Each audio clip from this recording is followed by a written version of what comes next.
any anybody, yeah, just say a bit about what your experience is or isn't in Birmingham, Bournemouth, Southampton, etc., Bristol.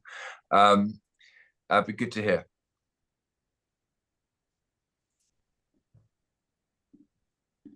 I can jump in and start it off. For Justice and Care team, Sophie from St Mary's in Southampton. Just checking you can hear me okay. I'm really sorry, it's quite loud today. Perfect. So my background is actually pre-working for the church.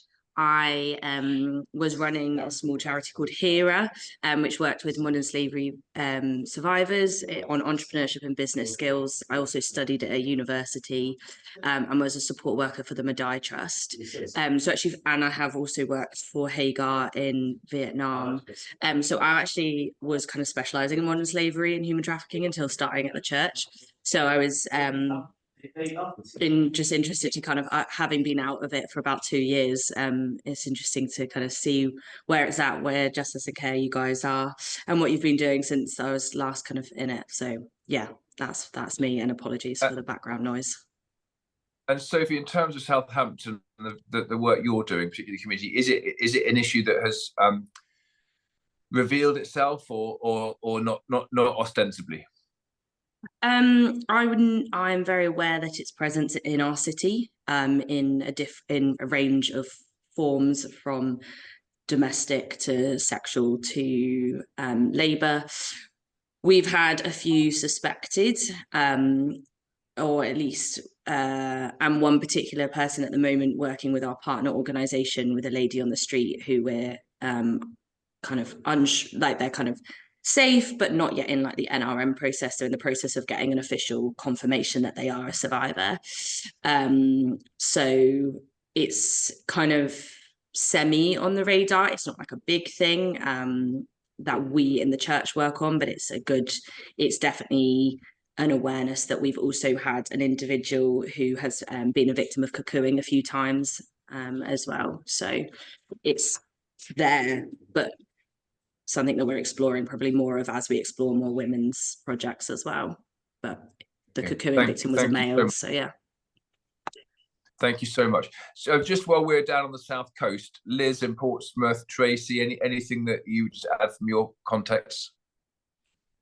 Yeah, so obviously similar to Sophie, we run projects that support women who are potentially involved in modern slavery through either the sex industry or other circumstances, in that they've been trafficked to the UK, whether knowingly or been enticed by, jobs, etc., and then being caught up in the sex industry.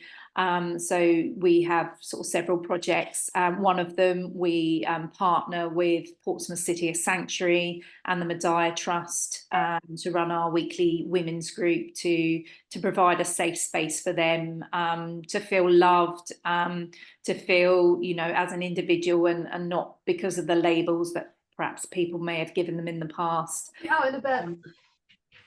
Yeah, so we see real fruit in supporting women, coming alongside, helping them to navigate the systems, particularly if they're not from the UK, and definitely that partnership element, teaming up with Madai Trust and Portsmouth City Sanctuary is so key, because as a church we don't have all those skills. But having partners that do have those skills and know the different elements, of the systems is really crucial.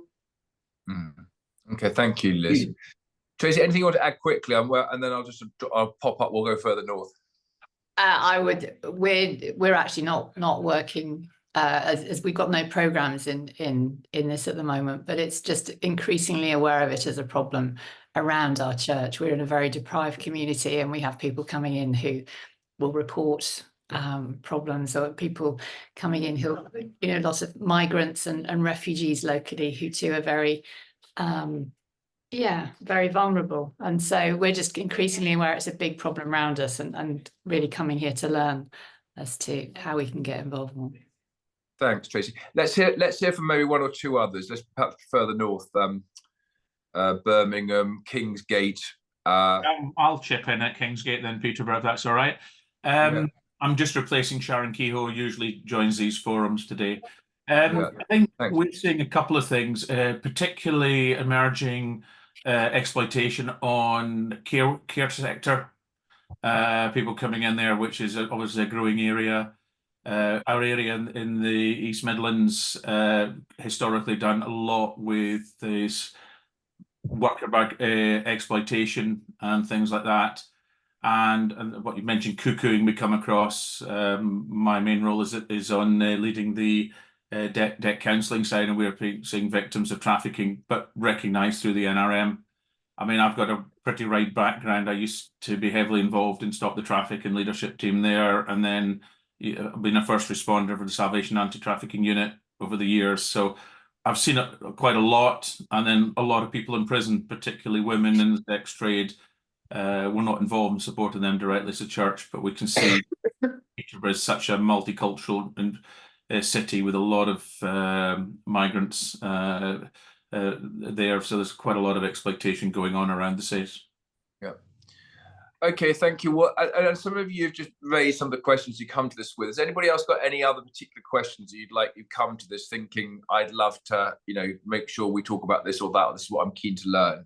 If anything that hasn't been said, or if they crop up in the next little mind, just pop them into the chat, so that we can get to them. Is that okay? Brilliant. Thank you so much. So, I mean, what would just be really helpful, if we can start off, Debbie, with just what is an assumed zero knowledge. So some people in the room have got more knowledge, others got less. Could you just sort of just let us know a bit about, the issue, the extent of it, the scale of it, the reality on the ground? Have you, and also perhaps by way of introducing that, I know that Chris was was in the police force, so it's come from that perspective. I don't know if that's true for you or not, but just say a bit about your own personal experience of the issue, and then what the issue on the ground is. Yeah, thank you. My background is law enforcement. I was a detective with Kent Police for 30 years, retired just over 5 years ago now, and started work for Justice and Care. So whilst I was in policing, I sort of predominantly specialised around public protection. So looking after exploited children or managing sex offenders within the community. So that sort of all-round sort of care type of thing from a policing perspective. So once I retired, I went to work for Justice and Care as a victim navigator over in Essex. So over the last 5 years, the programme itself has grown massively. So when I started, there was just myself and one other victim navigator.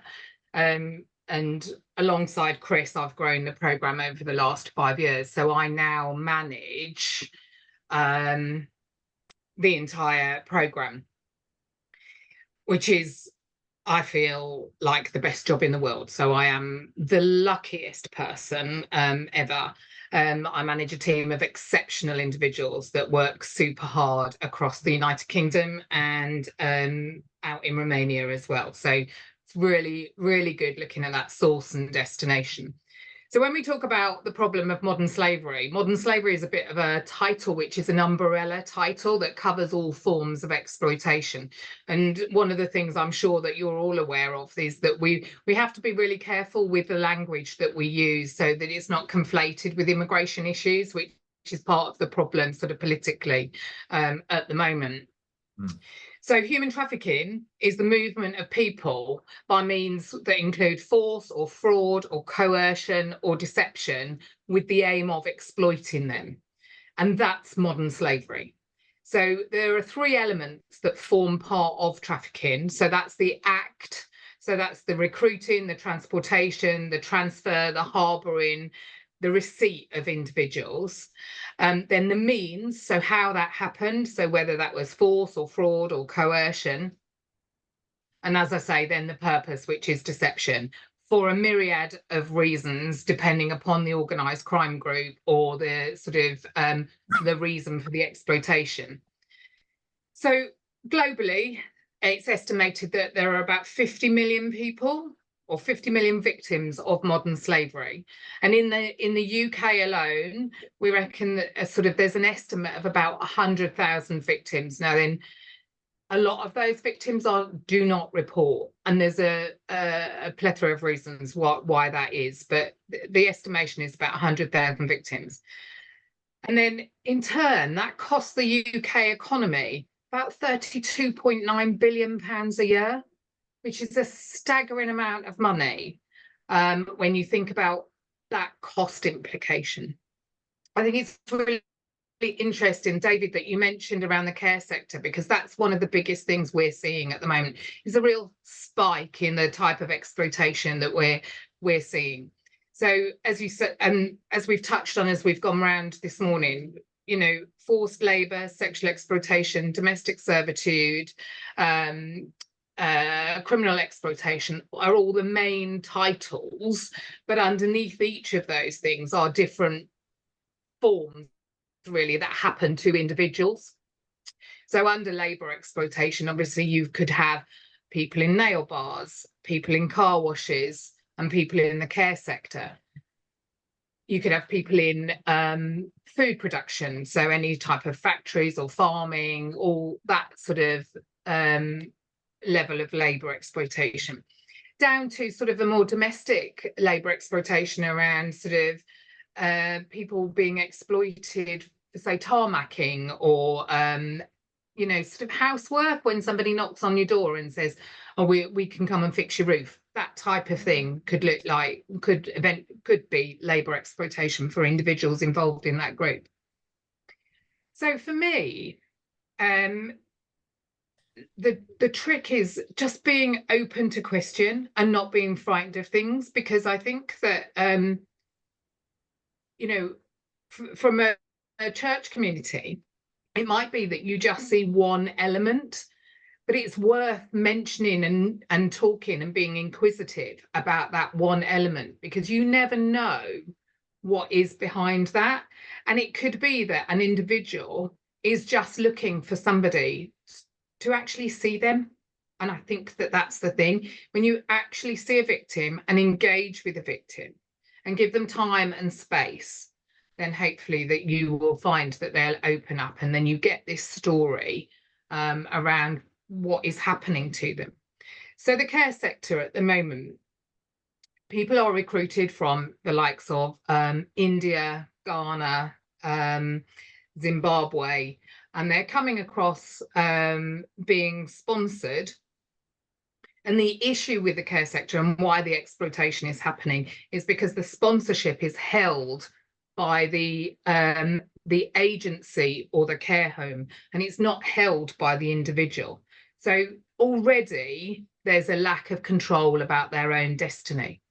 And then these people are recruited with the promise of, you know, we've got work, we've got this for you, you need to buy your visa. The visa costs in the region of about £200. The vast majority of the people that we are coming across that are exploited within the care sector are paying between £15,000 and £20,000 for their visas. So they're already coming across in a massive debt bondage situation, because what they're doing is sort of, the communities that they come from are all about doing well and making better for themselves and their families. So the family will group together to provide all the funds that they possibly can to allow that younger person to travel. And then the payback is that, you know, as they're settled, then they'll start paying back into their family and their community. But when they get to the UK and there isn't the time, they come over with a bad actor. So they're living in multi dwellings, so multi-person dwellings, so to speak. They are being ferried to and from their workplace. They have no time off. Generally, we're finding in the care sector, people are working sort of 7 days a week, 15, 16 hours a day, with hardly any pay, and living in, like I say, multi-dwelling accommodation. They can't go anywhere. They're in this country then, they don't own their visa. They don't speak great English to learn about what systems are available to us. And it's really incumbent on us, I think, to actually start translating a lot of our help stuff into languages that affect other people. So we're doing a lot of work around the care sector and making sure that workers know their rights or know where to go to for their rights. So one of my VNs is based within the GLAA. So we do a lot of work around this sector with the GLAA and looking at sort of policy change and trying to get the Home Office to recognise the difficulties with the visas. But it is a bit like turning the Titanic, to be honest. But you know, everybody has to start somewhere. Debbie, can I hold you back just a bit on some? You can, sorry, because I can talk forever, Tom. No, it's good. I'll just chop in because I just want to. Well, it's really important we come around to that question about what can be done, and obviously the crucial question would be what can churches do. I'd just love to just try and get, just because it's been really helpful what you said. Thank you very much. And I'm just keen to kind of make sure we've got the kind of we understand the issues, and then we'll come around and sweep up all that we can do to it. I mean, obviously by its very nature, a lot of this is hidden from view. Yeah. I think if I understand it correctly from Chris last time, even when issues have come to fore, it's very difficult to prosecute them.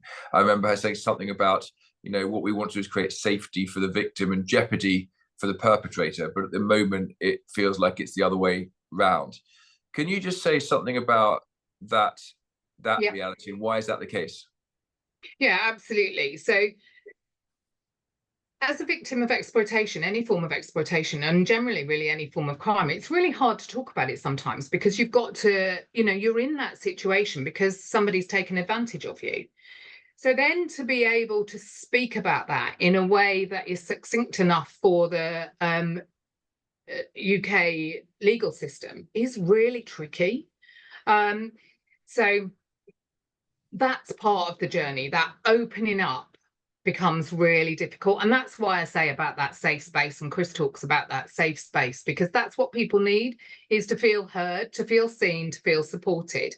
And then you get that safe space to to talk. The Victim Navigator programme is part of that journey, as a couple of you alluded to. You know, when a victim is identified by the police, the Victim Navigator will be deployed, and that's what we offer. We offer that safe space to allow that victim to breathe, to take stock, to have a cup of tea before somebody is saying, can you give me this? You know, to actually listen to that story and then support them and walk that journey, which can be 3, 4, 5 years with an individual, in order to help them sort of gain themselves again, and to empower them to engage with the various services that are available.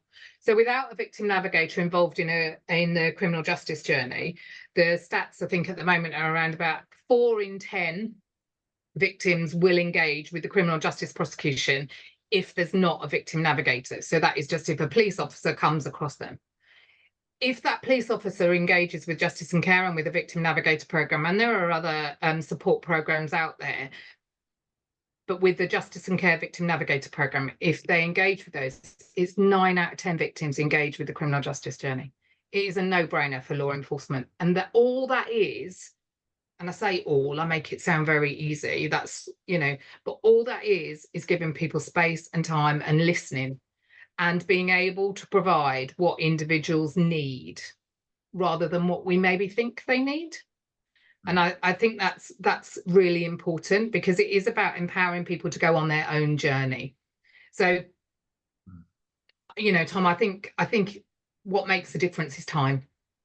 And so we'll come back round to this because it will all come together, but it's just worth clocking, I suppose, what I think the basic point there is, especially as churches, like to the extent that we have an opportunity to create, through a space for people, which is what we're doing generally, and particularly if someone's caught in a situation of trafficking, they're more than twice as likely to engage with the police. If we at the very least, one thing we could do is help to hold out that space through partners such as yourself.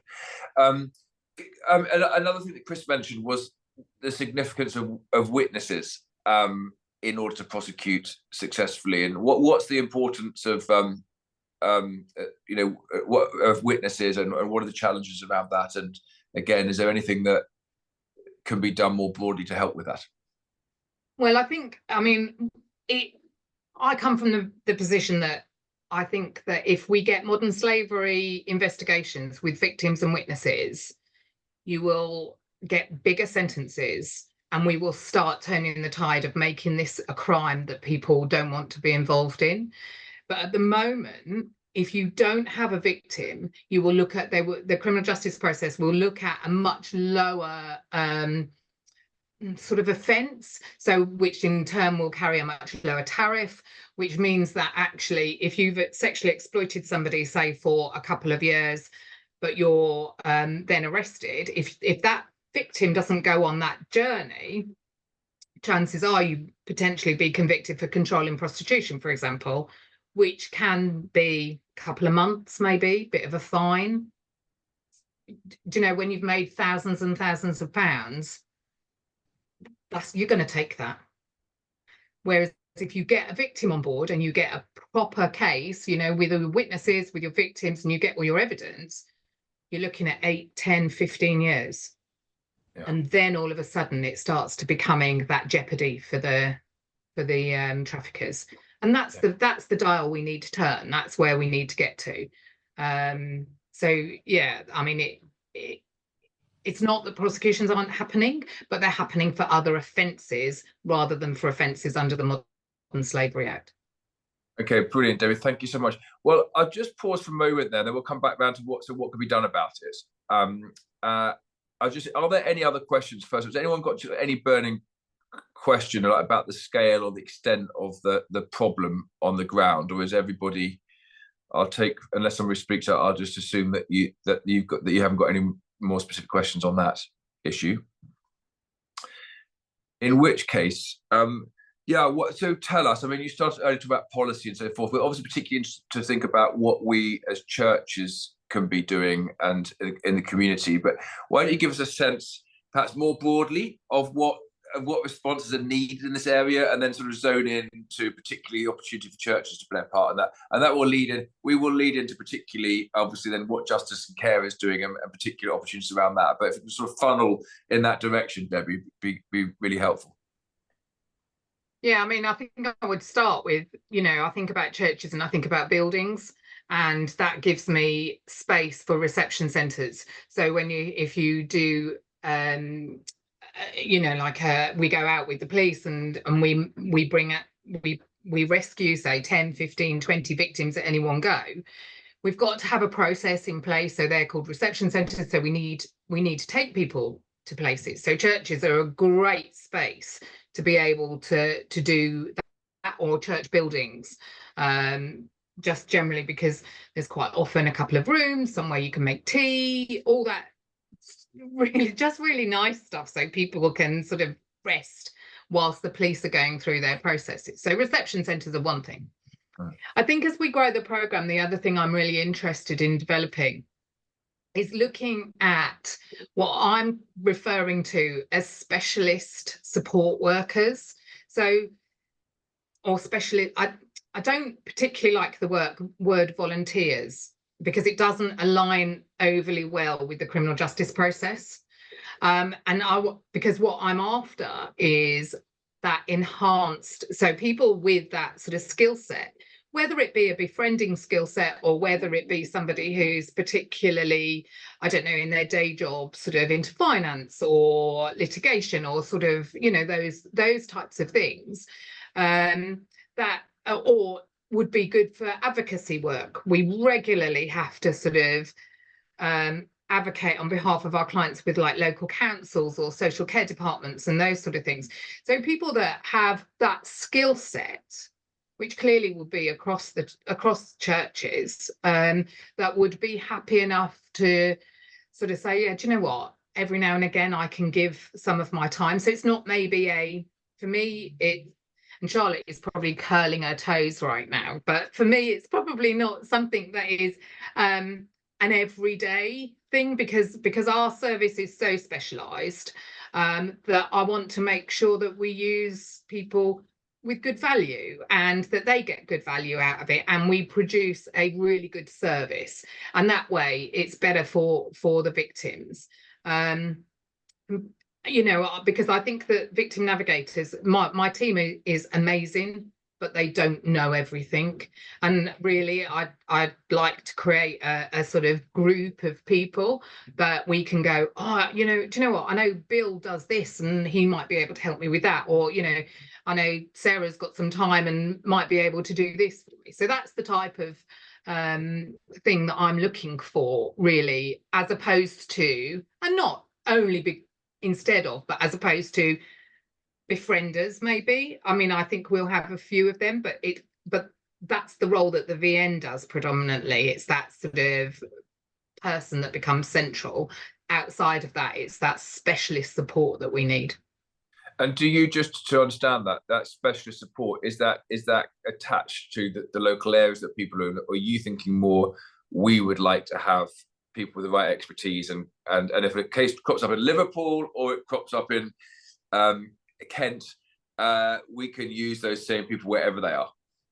Yeah, I'm sort of thinking of a more sort of national thing rather than a sort of just a you know, a geographical thing. But that doesn't mean, so for example, I've got a couple of VNs who work the Eastern region, so the 7 forces around the Eastern region, and it may well be that Holly comes to me one day and goes, do you know what, I really specifically need somebody just in Norfolk, for example. Yeah. So, you know, I feel a little bit greedy, because I'd quite like both.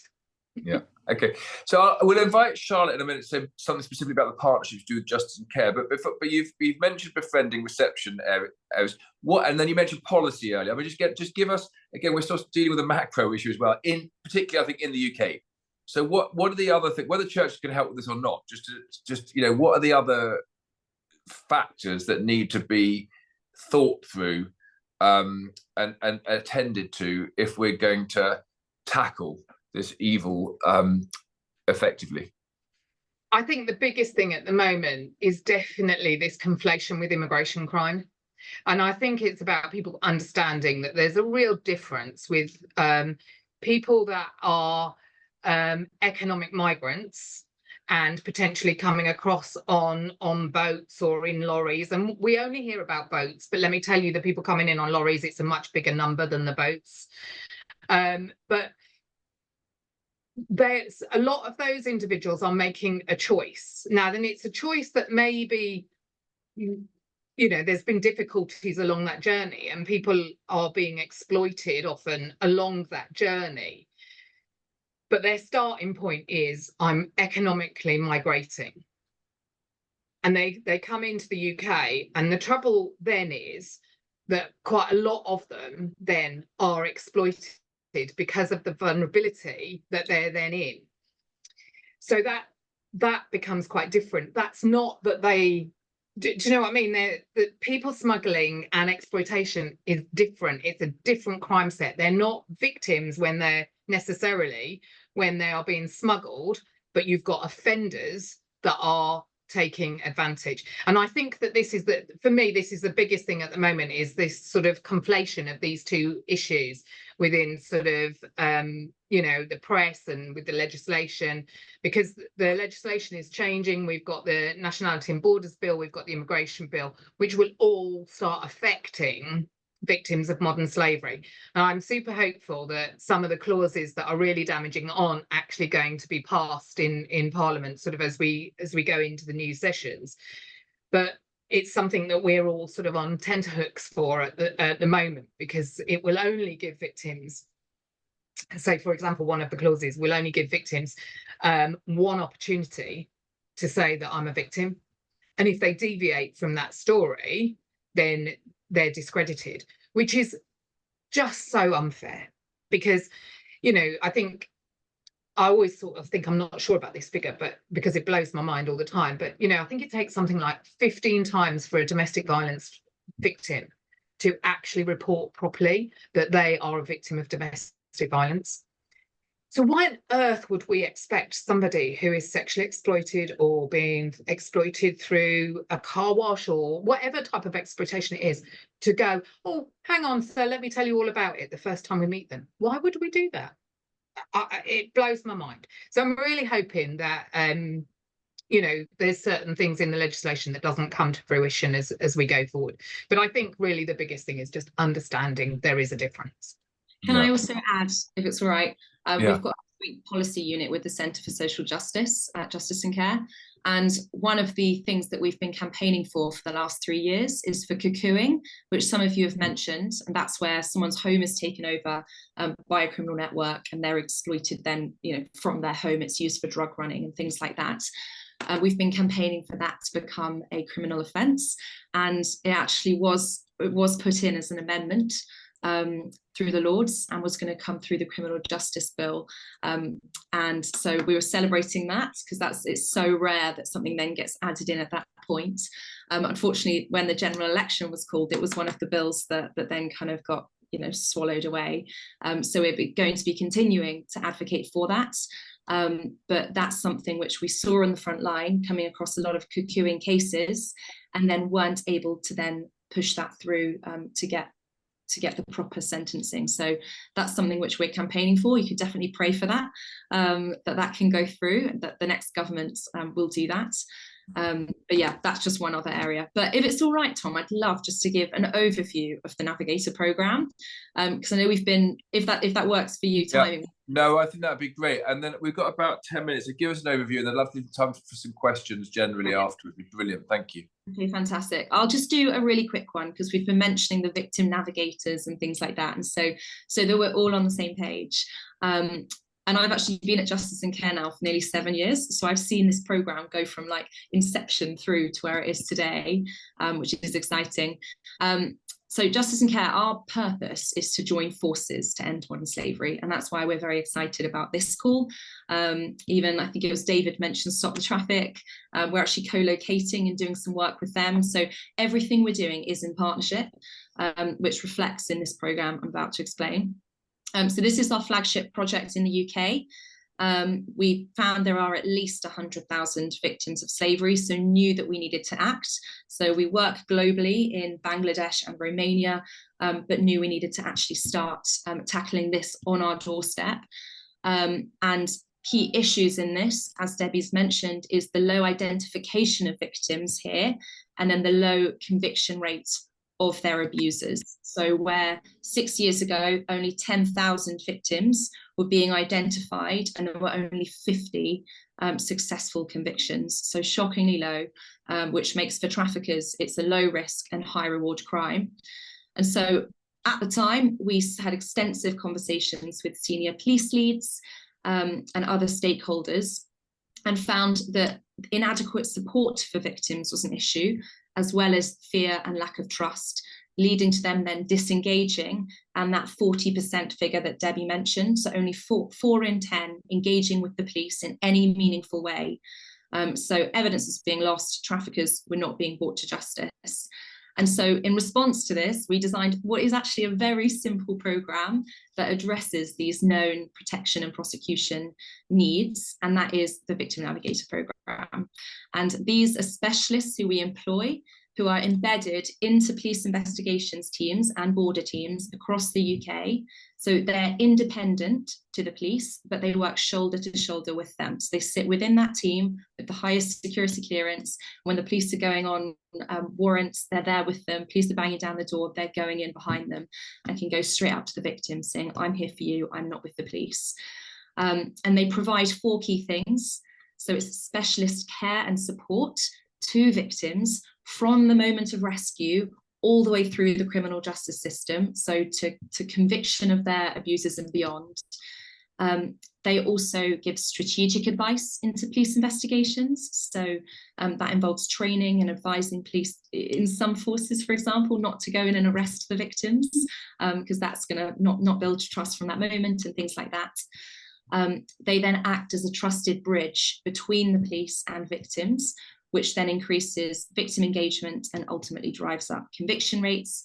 And then finally, of course, systemic change. So it's training for the police and it's lesson sharing to shape national policy, which we've touched on. So that's partners such as the National Crime Agency and the Home Office and ministers and people like that.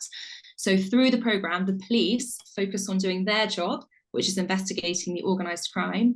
And then our victim navigators will coordinate the victim care with other brilliant partners across the UK. The programme is now 5 years old, and we've got 10 navigators in the UK and 3 in Romania. And just to give you a few impact figures from the last year. So with 10 now deployed, we've supported 262 survivors over these last 12 months and have worked on 135 new investigations with strategic advice. We've seen 9 convictions. We've actually just had another one last week, but 9 convictions with a combined jail sentence of 126 years. And we've trained 3,000 frontline professionals. And from all of this, that 40% has risen to 94%. And this is all independently evaluated. So 94% of those 262 survivors are engaging with the police in meaningful ways and are willing, and many of whom are willing to testify in court. And also 81% of them have demonstrated improved recovery and reintegration outcomes. And then kind of swinging over to the political side, because in terms of what we can do, we want there to be victim navigators in every single police force and for every victim to have access to them. We do believe that this is something that the government should do. And so we've been campaigning for this. We've had, just before the general election, the shadow ministers for Labour in this area came and saw, we hosted an insight session with them in New Scotland Yard with the Met Police. So they've been seeing it up close, they're thinking about it. We've had previous Home Secretaries doing the same, but as we know, there's been lots of change politically recently, which has definitely been a challenge there. But the Home Affairs Select Committee in December, they published that every single police force should have a navigator. The Independent Anti-Slavery Commissioner is saying the same, and so are the National Police Chief Council. So that's just to give you a bit of the sense of like the amazing. And so I'll stop there for questions. So much more to say. Charlotte, it's wonderful work. It's amazing, and it's brilliant to hear what you're doing and the leadership that you're giving. And thank you for sharing that. So I'd just love to open up in the short time that we have, and the connections are there to be made afterwards. But any questions that anybody would like to just bring, having the advantage of having, Johannes. Yeah, I don't know where to start really. I'll start at the beginning. So our context is we see human exploitation on a massive level in our community. I work within a refugee charity, so we see young asylum seekers disappearing from hotels and trafficked. In our community, lots of people are in sex slavery. We sometimes have county lines bumping into members of the congregation wearing black ski masks after a service, to give you a flavour of that.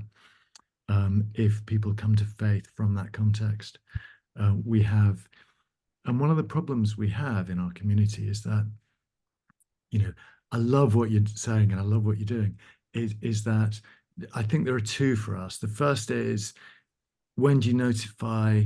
And I'd love it if you could say a little bit around the duty to notify and the process that follows that, and how that framework might be, whether people need consent. I'd love it if you could say a little bit about what your definition of human slavery is, because one of the ambiguities in the data is that.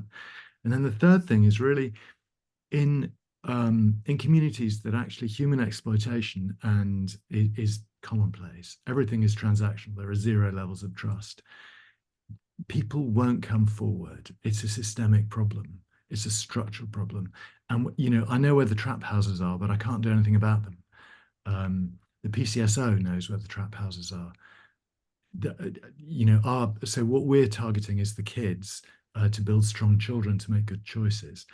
So I've given you a massive blurb there, but, for us, it's a huge problem. And we'd love to be in a space where actually the criminal justice system could do something about it, but we never get to that point. Debbie, what would you say about that? Well, like you say, there's a whole load of stuff there.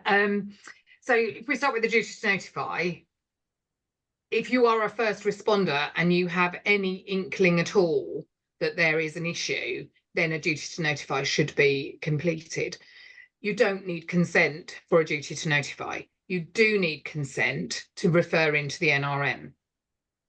Yeah. So as to your point as to you never get to the prosecution, I think that is, like you say, that is the age-old story, isn't it? But that's about building trust in the first place. And, you know, with this crime type, well, I guess with a lot of things, you can't eat the elephant all in one go. You've got to take little pieces. You've got to start with an individual. You have to go to bed at night thinking you have done your best for that individual that's presenting, because you can't, it's the problem, like you say, is endemic. So we can't fix it all in one go. That's outside of our remit. I know. Absolutely. And you know, like Charlotte just said, you know, this sort of change in the legislation around the cuckooing would have been absolutely brilliant had it gone through, and hopefully, you know, in the future it will do. But then what you've got to build into that is it's all right once something is on the statutory books, but actually it takes 3 or 4 years for that to dribble down and for your PCSOs to actually understand the legislation and what is there, let alone then to persuade the CPS that they are the jobs that they want to run. So it is constantly fighting and advocating on behalf of recognizing the problem and then sort of just keep pushing at those doors. But trust is the big thing, I would say, around that type of community. I mean, I've got a project running at the moment, particularly around Brazilian sex workers. There's a massive spike around Brazilian sex workers within the UK. They have a real issue around trust, more so than vast majority of other sex workers that we're coming across. But by constantly going out to the same brothel and just not over promising, but just, you know, we're here, you can call. One of my VNs now has got about 50 sex workers on a WhatsApp group that whenever somebody is hurt or they're concerned about a client, they notify us. And then we can work with law enforcement to try and see what we can do to help. And I'd see you in a similar position. Do you know, sorry. You know, if you can build that trust with somebody, it's just about where you start from there. Sorry, hang on a second. Sorry, I'm on a call. Just to add, while Debbie just tell someone something. Taking a parcel. Sorry, Debbie. I was just saying, Johannes, you're in Bournemouth, is that right, in Hampshire? Yeah. So we don't have a navigator right now, but actually, your region is where we're hoping to embed them actually in the next 6 months over that whole area. So we should connect. Thank you. Connect. Yes. Sorry, Debbie. Back to you. Yeah, no, it's fine. But that's what it is exactly. It's, you know, there are, as Charlotte alluded to earlier, there's lots of other organisations sort of offering that type of support. The difference with the VM programme is because it's embedded within the criminal justice system, although we're independent, it gives us that in and that push. And because my VNs are experts, they know what they're dealing with and can push the police officers in the right way to make the right choices. And even doing your safe and well visits to your trap houses or to the brothels, if you do those properly, you're going to get something out of it. You're going to get somewhere, rather than the door being shut in the face and sort of nothing from it. And your PCSOs are going to start feeling supported as well. So, you know, that's the added value, I guess, of the VN. But it is space, time, and trust. Thank you. Jade, you had a question about cuckooing, but I think Charlotte might. I don't know if you are brilliant. Have you got enough of an answer on that? Did you want to ask any more about that? Yeah, how the process works. Yeah, how does somebody get groomed? I mean, you know, I've met somebody like that fairly recently who'd was vulnerable person with learning difficulties, and so yeah, how does the process work really? Yeah, it is. So exploiters and drug dealers are better than the police at spotting victims. That I mean, fundamentally, that's the bottom line. If what you're looking for is a victim, then somebody from like the exploited community, somebody from the vulnerable community, so somebody who's got identified vulnerabilities is really easy to spot. So if you're a drug dealer looking for somewhere to go, well, where does the person live that everybody laughs at on this estate? Where does the person live that is always in the food queue? Or, you know, that type of, and then you just go knock on the door and take over. I mean, it becomes that easy, because quite often cuckooing there's a lot of violence involved in that, a lot of threats and control, far more than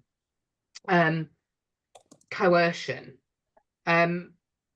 which is much more, it's not subtle. Cuckooing is not subtle, and practically everybody in the community knows it's happening, but because of the level of violence and the fear, it's not, you know, it's really hard to then address. And then, so the easiest way is to empower your community to actually then start engaging with the local authorities and sort of, you know, identifying that and sort of complaining about that and sort of saying, you know, this isn't appropriate. And that's the same with brothels.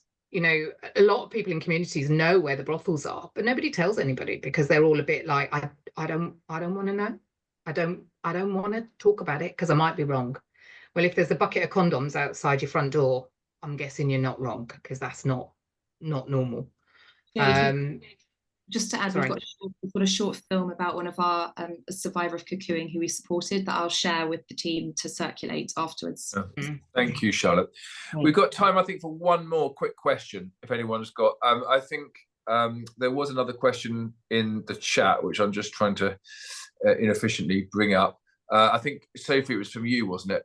What are the current gaps in support for survivors? Is there anything beyond what you said around the victim? We obviously talked about the VN process, you call it. That's been expressed extremely well. Are there other ways in which churches can also be supporting, or indeed even if churches can't, what other forms of support are needed? Yeah, I mean, I think from my perspective, I think a big gap for victims, but in that criminal justice journey, is understanding the financial element, and then cross-border and partnership working. So sort of cross-border working is really difficult for law enforcement because they're all quite siloed. So that sort of that bigger picture. So if you you mean by that, Debbie, you're talking about the kind of £20,000 visa scam, or what do you mean by the financial? Well, I am talking about that because there's individuals that are getting all this money in to investigate this crime properly and to understand the implications. You have to follow the money. You've got to get your victim on board and you've got to follow the money. And by following the money, you then start getting the kingpins and you start taking out taking off the head of the snake, rather than just running around at the bottom, getting the guys that are in the, in the trap houses, or the sort of girls that are sex working, because that's not ever going to stop this problem. It is going to support victims. It is going to help people and individuals. But if you think about a person as a commodity, they're replaceable. Sadly, they are replaceable. And so we have to, the biggest gap is this cross-sector working to support victims, to investigate, to look at the money trails, to get big businesses to take on board the fact that their supply chains need looking at. And it's that type of thing that is the biggest hole in this sort of whole process at the moment, because the minute we start taking out the guys that are earning all the money rather than the runners or the young people that are involved, we're going to start making a difference. Okay, Debbie, thank you very much indeed. If people want to just find out more, Charlotte, how can they connect with you? I mean, we'll send out an email, I imagine, Simon, but is it? Yeah. Absolutely. Do get in touch. So Simon, if you don't mind sharing my email with everyone, that would be brilliant. I was just going to add on, just to quickly recap on the partnership areas, and it kind of tags off the last question. I think equipping our churches to spot the signs of slavery as well is really important. We have these little cards which we can send to any of you, like in stacks, to circulate and share that information. Obviously, we've mentioned the volunteering, so building the network of skilled volunteers. Could your church be a reception centre? On the funding front, would you consider partnering with us to expand this programme in your region? So we can talk about that. For example, it costs £1,000 to support a survivor in the UK for a year. That's £85 a month. I think that could be really exciting for individuals and people to partner in that way. And then also prayer. So please let me know if you'd be willing to pray for our work, and we can be in touch. So that's just a few areas of how you could partner with us to transform your society. But yeah, please do connect with us, and we can chat more. Well, a huge thank you to you, Charlotte, Debbie, and Becca, for taking the time to come and share with us. We really appreciate it. We pray for the work that you're doing. Even now, Simon, I know you'll probably wrap up on that note. Is there anything else you want to say before we depart? I did just want to plug, so in 2 weeks' time, we've got another forum. I'm just putting these into the chat. We've got an organisation called Befriending Networks, which some of you will know of, coming to speak to us for 2 hours. And that's a skills session, so it's more of a training session. So do feel free to invite your wider teams to that. And we're going to be doing— Particularly about mental health, isn't it, Simon? That one's more best practice and skills on befriending. Yeah, and then in 4 weeks' time, we've got another one specifically on mental health with Ariana Walker from Mercy UK. So another chance to dig deep into that topic. So we'll send details around those as well after this call. But maybe I got this wrong, but is the befriending thing kind of came out of some of the work we're doing with Will Vanderhart, didn't it? And some of the kind of is a response to helping people who are, is that? Yeah, there seemed to be a sort of an appetite for hearing more about befriending as a practical way if we can support people. I'd love someone to just pray for us. I'm scanning around. Johannes, I wonder if you just pray us out for the last minute, and we'll also send around the feedback form for this session as well, which we'd really appreciate if you could just fill that in. If you hear a baby crying, it's our granddaughter. Sorry. Hey, oh, bless you. Congratulations. So, Lord Jesus, I just thank you for everyone here, and I thank you for all of the work that they're doing and all the passion that you've given each one of us to just change the places and spaces you've called us into. So we just ask that you fill everyone with your Holy Spirit mightily, and especially that you bless Charlotte and Debbie in all the work they do on the front lines in this really difficult area. And Lord, we just ask that justice rolls down like a mighty river in your precious name. Amen. Amen. Thank you so much, everybody. Thank you, Simon. Thanks, everybody. Great to see you. Thank you for your time. Great to see you. Simon. Have a great day. God bless. Bye.